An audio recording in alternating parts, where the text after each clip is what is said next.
kedua pasukan baik CG Esports ataupun SRGOG. Ya, informasi yang cuba didapatkan, tapi lihat bagaimana Kram dengan pegangan Final Slash bersama dengan Flicker hanya dapat satu orang, tetapi dia masuk semula. Lihat bagaimana Sekai berjaya untuk mendapatkan Chico terlebih dahulu. Balance gunakan dia punya The Way of the Dragon, tetapi tak ada follow up. Namun Yetri terkena pula Avatar of the Guardian, ditumbuk oleh Yums.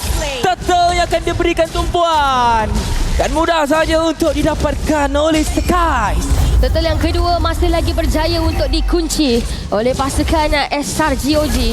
Tapi dalam masa yang sama dekat bahagian tengah, Balance baru je nak tunjukkan muka, tetapi pasukan SRGOG terus saja memberikan satu pergerakan yang semakin agresif. Dekat bahagian atas, Amzik pula cuba untuk dapatkan satu menara dan kali ini mungkin nampak macam seimbang, tapi dalam masa yang sama juga pasukan SRGOG setakat ini mereka dah berjaya untuk menjarakkan lagi jurang ekonomi mereka dengan CG Esports. Tapi di bahagian tengah, oh, Gary dalam menara pun ditekan. 4 orang kacau dia. Killing spree untuk Innocent. Terus dia spam saja dia punya pukulan Rhapsody. Dapatkan mangsa yang berikutnya, tapi kali ini Yetri bukan 4 orang, kali ini 5-5 kejar Yetri. Yetri nak lari mana? Yetri akan dicari dan senata bertubi-tubi, tapi Yetri berjalan saja untuk pulang. Lika terpaksa untuk digunakan oleh Innocent. Yetri dah lari, kenapa Valen masuk pula? Cubaan untuk melakukan pertahanan ke atas menara, tapi Brilliance terpaksa untuk dibazirkan oleh Amzik. awal sebenarnya untuk pasukan SRG berjaya untuk memberikan serangan yang agresif kepada pemain pasukan CG Esports. Tapi untuk minit yang ke-6, selagi mana situasi ini boleh dikawal dengan rapi, sebenarnya CG Esports ada ruang untuk mereka. Tambah pula di kedudukan turtle yang terakhir nanti, macam mana nak pastikan yang gerakan daripada CG Esports ni mereka tak ada masalah untuk mengunci turtle tersebut. Sebab untuk SRGOG, mereka berada di posisi sangat selesa. Tengok macam mana daripada sudut KDA dan sebagainya. Valence kali ini mencuba untuk dapatkan mana-mana pemain daripada pasukan SRGOG. Namun begitu tengok asakan daripada Stormy saja, dengan setiap letusan yang berjaya untuk dilemparkan kepada pemain pasukan CG Esports, poking damage tu je dah cukup-cukup memberikan. Jadi untuk pasukan CG Esports, bila mereka makin nak tunjuk muka kat depan, makin susah sebenarnya mereka nak tembus ke bahagian belakang daripada pemain pasukan SRGOG.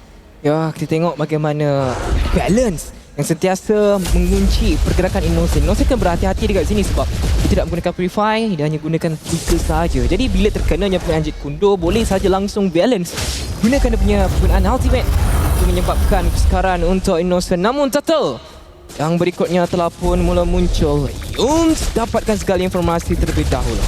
Turtle yang cuba untuk diberikan fokus oleh pasukan SRGOG, tapi turtle yang terakhir ni nampak gayanya masih lagi cuba untuk dikuasai oleh pasukan SRGOG. CG Esports ada Yetri dan juga Gary berhampiran dengan kedudukan turtle yang ketiga, tapi Yetri diasap pula oleh Cram. Oh, Gary boleh saja untuk melarikan diri dan panca untuk pantas daripada pemain tersebut. Turtle yang akan diberikan tumpuan terlebih dahulu. Balance terus masuk, tendang Sekas terlebih dahulu, tetapi Sekas balik semula. Stormy berjaya untuk peroleh Turtle tersebut. Akan cuba ada sesi kejar pengejaran yang berlaku, pengenaan reward manipulation yang bisa dikeluarkan, tapi Yung masuk semula dengan adanya pengenaan Avatar of the Guardian. Tapi kita tengok bagaimana Amzik akan ditekan. Mega kill diberikan kepada Innocent. Mereka tak nak balik, mereka nak masuk. Double kill. Kali ini Chico jadi bangsa. 3 orang gugur untuk CG Esports. 3 orang daripada pasukan CG Esports berjaya untuk ditumpaskan di bahagian atas di saat mereka cuba untuk merebut turtle yang ketiga. Tapi mereka tak rebut pun sebenarnya. Turtle yang terakhir itu SRGOG dah berada di posisi yang mereka memang boleh dapat. Tapi lebih kepada pasukan SRGOG, mereka tak cukup. Mereka kata tak cukup turtle, kita nak kill juga daripada pasukan CG Esports. Dan sekarang ini daripada sudut ekonomi saja dah 6,000 perbezaan dengan pasukan CG Esports. Buatkan pasukan SRGOG sekarang jadi lebih selesa dengan keadaan mereka. Kalau tengok dari segi itemization pun, untuk pasukan SRGOG mereka dah ada di posisi sangat selesa. Tambahan boleh tengok Skype semua dah disiapkan pula oleh Innocent. Sekarang nak tahu stacking dia berapa saja. Stack dia makin tinggi, itu sememangnya akan berikan satu impak lagi besar untuk pasukan SRGOG, untuk pastikan Innocent nak masuk jadi finisher tak ada masalah besar pun. Ya, mungkin follow up yang terbaik untuk Valence adalah Amzik dengan dia punya penggunaan Darkening dan juga Chaos Assault. Macam tadi kita nampak dia of the Dragon dah bagus dah, namun tak ada follow up, agak jauh sedikit sebab risiko kalau dia masuk. Tapi Gary peroleh buff beliau dengan adanya penggunaan Retribution. Namun minit 9 waktu perlawanan, Selangor Giant OG Esports menjarakkan lagi kedudukan gol hampir 6,000 on the Way of the Dragon kepada Yums. Mungkin itu hanyalah acaan sahaja. Boring, tak tahu nak buat apa, jadi ditendang sajalah Yums yang berada dekat hadapan dia. Awal lagi untuk mereka bergerak dengan agresif, memandangkan kurang daripada 20 saat saja lagi untuk menunggu lot yang pertama. Sepertinya untuk CG Esports mereka tak nak lepaskan peluang ini. Tapi untuk SRGOG juga, fokus mereka adalah untuk pastikan kristal dipecahkan daripada pasukan CG Esports. Dalam masa kurang daripada 10 saat lagi, permainan jadi lagi perlahan baik daripada CG Esports ataupun SRG OG. Sebab CG Esports mereka keluarkan sikit muka, kena dapat dengan innocent, ada pula Krem yang berikan bantuan, susulan damage daripada SRG OG menyekat sedikit sebanyak pergerakan CG Esports. Jadi untuk tarikan lot pada kali ini, CG Esports perlu pastikan finisher ataupun pemain-pemain backline daripada pasukan SRG OG ini berjaya untuk didapatkan terlebih dahulu. Juga pergerakan Gary sukar untuk dihentikan. Namun kita bagaimana Yetri akan diberikan tumpuan terlebih dahulu. Yetri! Dia terkena final slash. Mungkin luck daripada Gram. Namun sekarang ini Lord yang mungkin akan diberikan tumpuan terlebih dahulu. Bagaimana pasukan CG Esports agak sedikit sukar sebenarnya. Jadi mereka terpaksa untuk berpatah balik. SRG OG Esports dapatkan lot mereka yang pertama. Lot yang pertama berjaya dimiliki oleh pasukan SRG OG. CG Esports kehilangan Yetri sebentar tadi membenarkan untuk pasukan SRG OG mungkin akan ada serangan yang berbeza, mungkin secara 3 arah, memandangkan dah berjaya untuk dapatkan lot yang pertama. Satu menara di bahagian bawah mudah untuk dipecahkan oleh pasukan SRG OG. CG Esports pula kali ini mengalami masalah. Alamak, balance terus jadi mangsa yang pertama. Ada pengaruh real world manipulation. Sakit sebenarnya daripada Chico, tapi Amzik dapat kasihkan terlebih dahulu. Namun Gary masuk dekat bahagian belakang. Dengan adanya penggunaan anja tersebut, sedikit damage poking terus diberikan kepada Stormy, tetapi Lord dah pun mula untuk berarak dekat bahagian bawah. Lot di bahagian bawah akan mula berarak untuk pasukan SRG OG. Tapi masih lagi ada Holy Defense di bahagian inhibitor tarik tersebut. Tapi dah pecah dah, baru je cakap. Mungkin lepas ni saya tak cakap, saya diam je. Menara kali ini yang cuba mungkin untuk dipecahkan oleh pasukan SRG OG. CG Esports perlu untuk tingkatkan pertahanan mereka. Tapi nampak pada lebih kepada nak pecahkan inhibitor tarik. Tapi lot ini berjaya untuk dijatuhkan terlebih dahulu oleh pasukan CG Esports sebelum ada serangan lagi daripada pasukan SRG OG. Dan juga ada Holy Defense yang menghancurkan minion wave mereka yang pertama seperti tadi. Tapi Innocent stack Sky Piercer dia dah 40. Stack dia 516. Itu sebab kenapa kita nampak dia spam Rhapsody dia. Dia spam dia punya ulti tak berhenti. Selamba saja juga kita tahu bagaimana kemampuan Innocent bila gunakan gerengga ini. Tapi balance kedudukannya akan terus ditekan. Yums juga berada situasi yang sama. Tenang sekejap tapi tak adalah tenang sangat. Sebab dia kalau tenang sangat takut tiba-tiba ada yang kena tendang. Cumanya tendang dekat sini lebih kepada pasukan SRG yang berjaya untuk dapatkan setiap peluang ataupun daripada segi pergerakan komposisi pasukan SRG OG nampak lebih kemas berbanding dengan pasukan CG Esports. Mungkin daripada segi macam mana nak selesaikan masalah itu perlu untuk dicari terlebih dahulu oleh pasukan CG Esports. Minit yang ke-12 untuk pasukan SRG OG.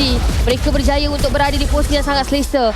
Satu persatu buff tu cuba untuk dirembat. Namun dalam masa yang sama CG Esports mereka tak boleh nak buat apa. Mereka terpaksa biarkan je SRG buat apa je sekarang ni. Ya, mereka tak boleh terlalu keluar ke depan. Itu yang akan menyebabkan sekarang sebenarnya untuk dia juga Innocent ataupun menyiapkan itemization yang berikutnya. Si Albert juga dah pun disiapkan. Kali ini kita nampak pasukan daripada SRG OG mereka melakukan freeze lane sahaja. Jadi CG Esports angka bahayanya kalau mereka terlalu terburu-buru. Jadi mereka perlu untuk sabar sahaja, menunggu peluang keemasan, peluang yang terbaik ataupun mungkin kesilapan mungkin akan dilaksanakan oleh pasukan SRG OG. Okey, keadaan kembali tenang. Untuk pasukan CG Esports masih lagi ada ruang untuk mereka. Mereka kena cari cara macam mana nak mematikan langkah pemain daripada pasukan SRG OG. Sebab kalau kita tengok untuk pasukan CG Esports mereka ada damage sebenarnya. Posisi daripada Chico yang akan mainkan peranan yang cukup penting untuk pastikan susulan damage daripada pasukan CG Esports tu memainkan peranan. Tapi untuk pasukan SRG OG, mereka punya masalah adalah lebih kepada untuk pastikan yang Innocent dan juga Stormy boleh masuk ke depan. Tapi dalam masa yang sama juga, Yums dengan Krem tak ada masalah terus nak pergi ke bahagian belakang dan menyekat sedikit sebanyak damage dealer daripada pasukan CG Esports. Yetri tak boleh nak bagi badan setamat mata-mata, tak boleh nak tada begitu saja sebabkan damage output daripada SRG OG dah semakin tinggi. Ya, minion bergerak daripada Yetri yang menggunakan Uranus buat waktu ini. Namun kita tengok bagaimana Lord yang terus diberikan tumpuan. Sekais berjaya dapatkan Lord tersebut. Tapi The Way of the Dragon akan dibantu dengan adanya penggunaan Avatar Upgrade daripada Yums. Akan cuba untuk masuk semula. Tetapi SRG OG tidak memaksa. Mereka sabar untuk tunggu Lord yang berikutnya. Mula untuk berarak di Land of Dawn buat waktu ini. CG Esports perlu untuk rencanakan sesuatu. Bagaimana mereka nak melakukan pertahanan ini? Nak lakukan pertahanan itu yang patut dicari jawapannya dengan kadar segera oleh pasukan CG Esports. Terlalu banyak perbezaan yang ketara. Tambah pula untuk SRG OG. Stormy dengan keadaan masih lagi belum menerima sebarang kematian. Itu memberikan satu lagi impak yang buruk kepada pasukan CG Esports. Ketahanan kali ini perlu untuk ditingkatkan oleh pasukan CG. Adakah Lord pada kali ini akan memudahkan sedikit sebanyak pergerakan pasukan SRG OG ataupun CG Esports masih lagi kebal dengan pertahanan mereka untuk pastikan yang SRG OG terpaksa mengundurkan diri mereka? Kita tengok Lord dah pun mula tiba. Adik ni kita tarik dekat bahagian bawah. Pastikan mungkin final slash yang digunakan hanya untuk melakukan clearance sahaja. Tapi pasukan SRG OG mereka tidak terlalu memaksa untuk terus masuk kerana belum lagi ada flicker juga untuk Cram nak melakukan satu momen, tapi dia conceal. Telah pun dibuka terlebih dahulu. Lihat bagaimana Chico yang akan dibuka tumpuan terlebih dahulu. Chico nyawanya rendah sekali. Jam tu sahaja ditekan, tapi Innocent akan dijadikan mangsa mungkin terlebih dahulu. Ada Winter boleh melarikan diri, namun balance dah pun dijatuhkan. Stormy dah pun hilang, tapi Yoms Immortality Blow telah pun dibucahkan. Innocent akan cuba untuk masuk semula. Ada penanam batang Guardian, tetapi Yasri hilang, Chico juga hilang. Wipe out terus ke atas pemain pasukan CG Sport. SRG OG berjaya untuk dapatkan mata kemenangan yang kedua, sekaligus membenarkan mereka untuk